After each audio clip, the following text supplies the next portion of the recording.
మేము ఉన్నాక నీకు ఎందుకే బాధ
పహల్గాంలో మొన్న జరిగిన సంఘటన ప్రపంచంలోని ప్రతి ఒక్కరు కూడా కలిసివేయడం జరిగింది. దాదాపు 100 దేశాల పైన దేశాధినేతలు కావచ్చు, ప్రజలు ముక్త ఖండంతో హేయమైన సంఘటన ఖండించింది. కశ్మీర్ అనేది మన భారతదేశంలో ఒక భాగం. పహల్గాం చాలా అందమైన ప్రదేశం. అక్కడ చూడడానికి చాలామంది వెళ్తుంటారు, మీరు కూడా వెళ్ళడం జరిగింది. మరి అలాంటి ప్రదేశాన్ని చూస్తున్న సందర్భంలో పాకిస్తాన్ సంబంధించిన ఉగ్రవాదులు చాలా ఘాతుకానికి పాల్పడి మన భారతీయులను పేరడి మరి చంపడం, అది కూడా మత విద్వేషాలు పెరిగే విధంగా మతం పేరు అడిగి చంపడం అనేది దురదృష్టకరం. కానీ సంఘటన జరిగిన సందర్భంలో అక్కడే ఉన్న ముస్లిం ఎవరైతే ఈ గుర్రాల పైన కొందరు తీసుకెళ్ళిండో అతను కూడా నేను అడ్డుకున్నాడు. అంటే భారతదేశంలోని కొంత ముస్లిమ్స్ కూడా ఇలాంటి సంఘటన అడ్డుకుంటున్నారని చెప్పి తెలియజేస్తున్నాను. ఇది మన ఒక సెక్యులర్ దేశం. మన అందరం కలిసి ఉన్న నాడే ఈ దేశం బాగుంటుంది. ఈ పక్కనున్న మన పరాయి దేశం, మన దయా దేశమైన పాకిస్తాన్ మన దేశంలో మత విద్వేషాలు రెచ్చగొట్టడానికి ఇలాంటి ఘాతకాలకు పాల్పడుతూ అమాయకుల ప్రాణాలను బలిగొంటా ఉన్నారు. ఇది ఆధారంగా తీసుకొని రకరకాల రాజకీయ పార్టీలు కావచ్చు, వివిధ వర్గాలు దీన్ని ఆసరాగా చేసుకుని వేరే కార్యక్రమాలు ఉన్నా కానీ కొంత ఆలస్యమైనా కానీ వెయిట్ చేస్తున్నందుకు పాత్రికేయులకు కూడా హృదయపూర్వక 2 నిమిషాలు మౌనం పాటించాల్సి. కశ్మీర్లో జరిగిన దాడికి మరి ప్రతి ఒక్కరు ఈ రోజు నివాళులు అర్పించడానికి నియోజకవర్గ ప్రజలందరూ కాంగ్రెస్ పక్షాన పార్టీ పక్షాన ఇక్కడికి విచ్చేసిన ప్రతి ఒక్క నాయకులకు హృదయపూర్వక నమస్కారాలు తెలియజేస్తాను. అట్లాగే మరి ఇంత గొప్ప నివాళులు అర్పించడానికి ప్రతి ఒక్క భారతీయుల మన కుటుంబం తరఫు నుంచి ఈ రోజు నివాళులు అర్పించడానికి మన సంజయ్ నగర్ ఆధ్వర్యంలో ఇక్కడికి విచ్చేసిన నాయకులకి, అట్లాగే మాజీ మున్సిపల్ చైర్మన్ గిరినాభూషణం గారికి, వైస్ చైర్మన్ గారికి, అలాగే మా మహిళా కౌన్సిలర్స్ అందరికీ ఇక్కడ విచ్చేసిన నాయకులకు, నియోజకవర్గ నాయకులందరికీ హృదయపూర్వక నమస్కారాలు. మరి మొన్న జరిగిన ప్రతి ఒక్క భారతీయుడిని కలిసివేయడం జరిగింది.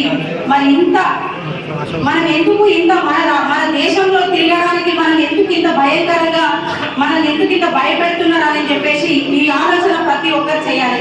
కేంద్ర ప్రభుత్వంలో ఉన్న ఏదైతే నరేంద్ర మోడీ గారు ఉన్నారో ఇంకా కొంచెం కూడా జాగ్రత్త వహించుంటుంటే ఈ రోజు మనం ఇంతమందిని కోల్పోయే వాళ్ళం కాదు. ఎవరైతే కొత్తగా పెళ్లి చేసుకొని మరి అక్కడికి వెళ్ళిన వాళ్ళని కూడా మీ మతం ఏంటి, మీ కులం ఏంటి, మీ పేరేంటి అని అడిగి మరీ చంపడం ఇది కరెక్ట్ గా కాదు అని చెప్పేసి ఈ సందర్భంగా తెలియజేస్తూ మరి మన భారతదేశంలో మనం తిరగడానికి మనకింత కూడా స్వేచ్ఛ లేదా? మరి ఆనాడు ఇందిరాగాంధీ గారు పాకిస్తాన్ మెడల్ వంచి మన కోసం ఎలాగైతే ఈ భారతదేశంలో ఇంత స్వేచ్ఛగా బ్రతకడానికి మనకు అవకాశం కల్పించారో మరి ఇప్పుడు కూడా కేంద్ర ప్రభుత్వం కూడా అంతే చర్యలు తీసుకోవాలి. మరి ఆనాడే ఇవన్నీ అభివృద్ధి చేసుకుంటుంటే ఈ రోజు మనకి ఇలాంటి గతి పట్టేది కాదు. ఖచ్చితంగా ఇంకా కూడా చర్య తీసుకోవాలి. ఎవరైతే మన వైపు చూసిండ్రో వాళ్ళందరూ తలలు నరగాలని చెప్పేసి ఖచ్చితంగా వాళ్ళ చావు చూసిన రోజునాడే ప్రతి ఒక్క భారతీయుడు ఖచ్చితంగా సుఖంగా ఉంటారు. ఎందుకంటే ప్రభుత్వం నుంచి 1 కోటి రూపాయల ఎస్టిమేషన్ ఇవ్వాలని చెప్పేసి కొంతమంది చెప్పడం జరిగింది. కానీ 1 కోటి రూపాయలతో ఒక ఉద్యోగంతో వాళ్ళ బాధ తీర్చలేము. కాకపోతే కొంత గొప్ప బాధ తీర్చడానికి అవుతుంది. కానీ ఖచ్చితంగా వాళ్ళని ఏ రోజైతే వాళ్ళ చావు చూస్తామో మన భారతీయ ప్రజలందరూ ఆ రోజే ప్రతి ఒక్కరు సంతోషంగా ఉన్న రోజు అవుతుంది. ఇక నుంచి ఎవరు పాకిస్తానీలైనా ఎవరైనా అక్కడ నుంచి ఇక్కడికి రావాలంటే ఖచ్చితంగా గడగడలాడాలి. ఎవరు కూడా పాకిస్తాన్ నుంచి మన భారతదేశంలో అడుగు పెట్టడానికి లేదు. ఇక నుంచి చాలా స్ట్రిక్ట్ చేయాలని కేంద్ర ప్రభుత్వాన్ని ఈ విధంగా మేము కోరడం జరుగుతుంది. ఎందుకంటే మన భారతదేశంలోనే మనకు స్వేచ్ఛ లేకపోతే మనం ఇంకెక్కడ తిరగగలుగుతాం? అట్లాగే కేంద్ర ప్రభుత్వం కూడా మరొకసారి ఈ విషయం ఆలోచించాలి. మరి ఖచ్చితంగా ఈ రోజుకి ఇట్లా రాహుల్ గాంధీ గారు ఇట్లా ప్రధానమంత్రి అయి ఉంటుంటే మనకి ఇలాంటి ఒక కర్మ ఉండేది కాదు. ఖచ్చితంగా ఇంకా మంచి జరిగేదని చెప్పేసి సందర్భంగా తెలియజేస్తూ మరి అట్లాగే ఇంకా ఈ నివాళులు అర్పించడానికి మన సంజయ్ కూడా మరి దీనికి ముందుకు రావడం, ప్రభుత్వంతో కలిసి పనిచేయడం, మరి దీంట్లో భాగంగా మరి ఖచ్చితంగా ఇది నేను కలిసి పనిచేస్తాను అని చెప్పేసి చెప్పడంతో పాటు మరి దీంట్లో కూడా ఈ రోజు ఈ ప్రోగ్రామ్ చేయాలి ఇక్కడ అని చెప్పేసి చెప్పడం, మరి దీనికి ఇంతమంది 100 మంది ఇక్కడికి కదిలి రావడం అనేది చాలా సంతోషంగా ఉంది.